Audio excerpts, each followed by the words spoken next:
Hey guys, welcome back to Sonia की छोटी सी दुनिया। तो गाइस, ये व्लॉग है फ्राइडे का, शुक्रवार का। तो आज मुझे अपने बेड की बेडशीट चेंज करनी है। तो ये हाल ही में हमने बेड है जो बनवाया है, खुद कस्टमाइज करवाया है। तो इस पर बेडशीट जो बिछाना एक बहुत बड़ा टास्क है। तो इस पर बेडशीट अच्छे से बिछती नहीं है क्योंकि जो इसका बेड का साइज है वो काफ़ी बड़ा, हमने नॉर्मल बेड से हमने बड़ा रखवाया है। तो पहले हम इसको अच्छे से क्लीन कर लेते हैं। तो क्लीन करने के लिए मैंने ये ब्रश यूज़ किया है क्योंकि ये वेलवेट का जो है सारा हमने डिज़ाइन करवाया है। तो इसीलिए इसको धूल मिट्टी वगैरह आ जाती है, तो धूल मिट्टी से बचाव के लिए मैंने ये ब्रश यूज़ किया है। इस ब्रश के साथ अच्छे से कोने कोने से ना जो भी धूल मिट्टी है ना वो क्लीन हो जाती है। क्योंकि अगर हम कोई चीज़ बनवाते हैं ना तो हमें उसकी केयर भी करनी पड़ती है। अगर हम उसकी केयर अच्छे से नहीं करेंगे तो वो चीज़ है जो वो ख़राब हो सकती, चाहे वो कोई भी हो। तो इसीलिए मैंने ये ब्रश यूज़ किया है। तो इससे मैं बहुत ही अच्छे से क्लीन कर पा रही हूँ। और ये बेड पर बेडशीट कौन सी बिछाएं? अगर आपके घर में भी इस तरह के मोटे मोटे मैट्रेस हैं और साइज में बड़ा है आपका बेड, तो आप भी मेरी तरह ना इलास्टिक वाली बेडशीट यूज़ करें। तो ये बेडशीट यूज़ करने से क्या है ना, बिल्कुल भी मेहनत नहीं लगती है। बहुत ही इजीली बेडशीट है जो बिछ जाती है। जो नॉर्मल जो स्ट्रेट बेडशीट होती है ना उसको बिछाने में बहुत प्रॉब्लम आती है। और जो हमारे हाथ है ना वो भी दर्द करने लग जाते, कई बार तो छील भी जाते क्योंकि मैट्रेस काफ़ी बड़े होते हैं। जब नए लेते हैं हम जब बेडशीट बिछाते हैं ना तो स्पेस हमें उतनी मिलती नहीं है। तो जो हमारे हाथ है ना वो सारे खराब हो जाते हैं। और जो पिल्लो है ना, जब मैं यूज़ करती हूँ तो सब सेट है जो नया है।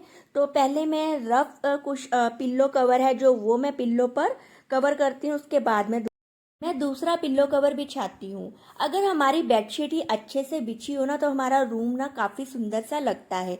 तो ये देखो कितनी फिटेड वाली मेरी जो बेडशीट है बिछी है। तो नहाने के बाद अब मैं आ गई हूँ इस कबर्ड को क्लीन करने के लिए। तो ये मेरी जो कबर्ड थी ना काफ़ी ना मैसी सी हुई पड़ी थी। तो यहाँ पर ना मैं सारा अपना चाय का सामान रखती हूँ और डेली रूटीन में यूज़ करने वाली क्रॉकरी रखती हूँ। तो मैंने पहले ना कंटेनर को ना अच्छे से वॉश करके सुखा लिया था। अब इसको ना अच्छे से पोंछ लेते हैं। पोंछने के बाद इसमें मैंने जो फिल करना है वो फिल करूँगी। तो इस तरह से ना अगर हम सामान को रखते ना नज़र भी आ जाता है। और ना अगर हम लिफाफों में इसी तरह से रख देते ना तो काफ़ी मैसी सा लगता है। तो इस तरह से सामान को ना हम रखेंगे तो खाया भी जाता है। अगर कोई आ भी जाता है ना तो हम उसके आगे इसी तरह से हम रख भी सकते हैं, सर्व भी कर सकते हैं। तो बहुत ही ना इजी सा हमें काम सा लगता है। तो इस तरह से मैं सारे जो फिल कर रही हूँ कंटेनर। तो ये देखिए मैंने इस तरह से अरेंज करके रख दिए हैं सब कंटेनर। अब सब ना अच्छे से नज़र आ रहा है। अगर हम ना इसी तरह से लिफाफों में रख देना तो बहुत ना मैसी सा लगता है। तो ये देखिए साइड्स पर आपको एक छोटू सा स्टैंड नज़र आ रहा है ना, तो यहाँ पर मैंने सारी जो ना डेली रूटीन में यूज़ करने वाली जो ट्रे वगैरह है ना, प्लेट्स हैं वो रखी हैं। तो ये मैं स्नैक्स के लिए यूज़ करती हूँ।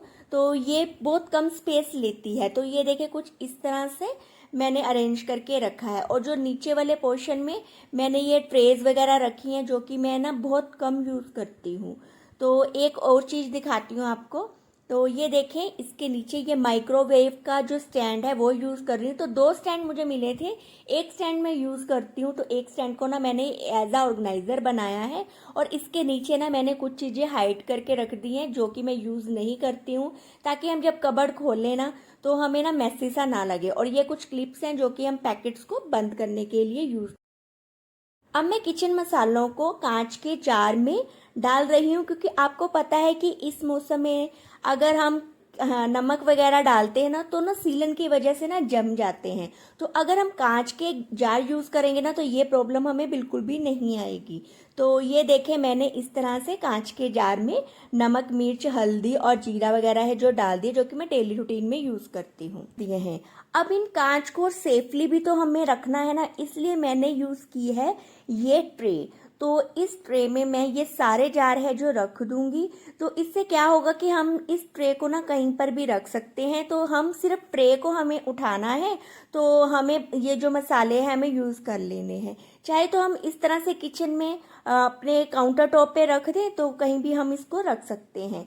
दूसरी तरफ मैंने ये एक बहुत ही क्यूट सा ऑर्गेनाइजर है जो यूज़ किया है। तो ये मल्टीपर्पज़ है, हम इसको कहीं पर भी यूज़ कर सकते हैं।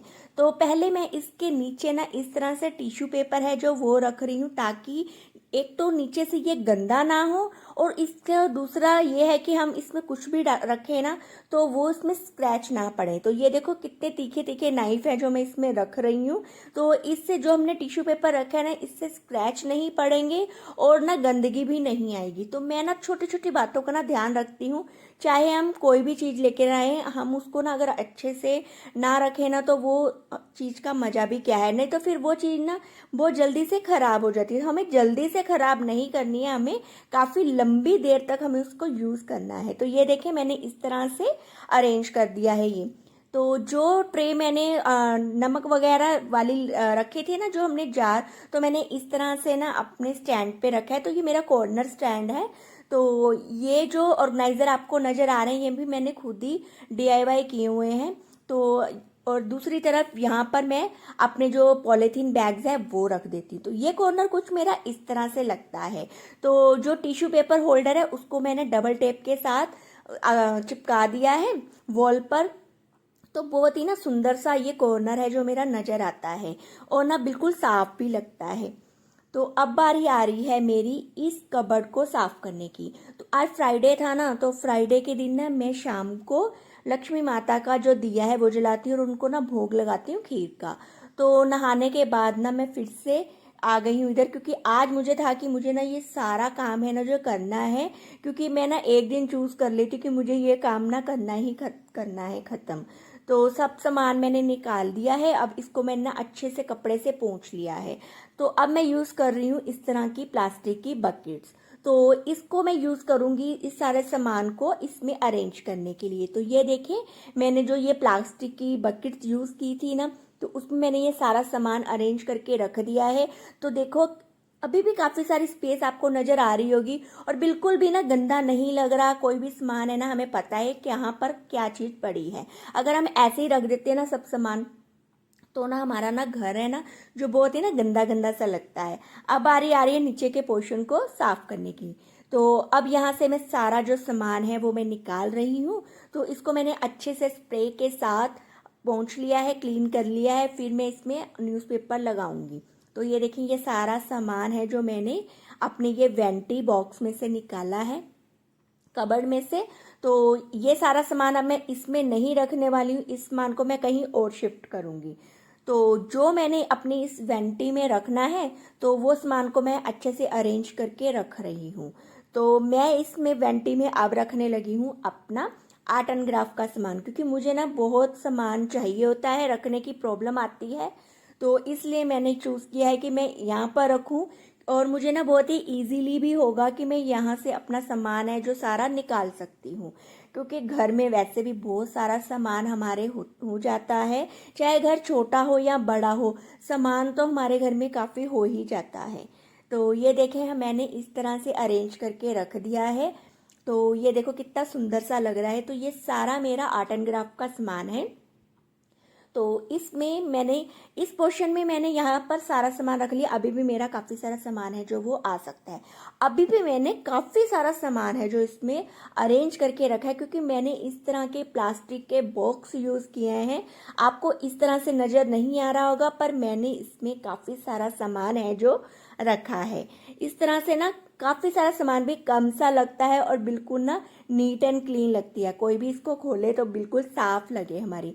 तो दूसरे पोर्शन पे मैंने इस तरह से सामान अरेंज करके रखा है, ये मैं पहले भी आपके साथ शेयर कर चुकी हूँ। तो इस तरह से छोटी छोटी बातों का मैं ध्यान रखती हूँ और अपने घर को अरेंज करके रखती हूँ। तो बस इस व्लॉग को भी मैं यहीं पर एंड करने वाली हूँ। अगर आपको ये मेरा व्लॉग अच्छा लगा हो तो प्लीज़ मेरे व्लॉग को लाइक करना, चैनल को सब्सक्राइब करना, ज़्यादा से ज़्यादा शेयर करना। मिलते हैं आपसे एक अलग नई वीडियो के साथ, तब तक के लिए गुड बाय।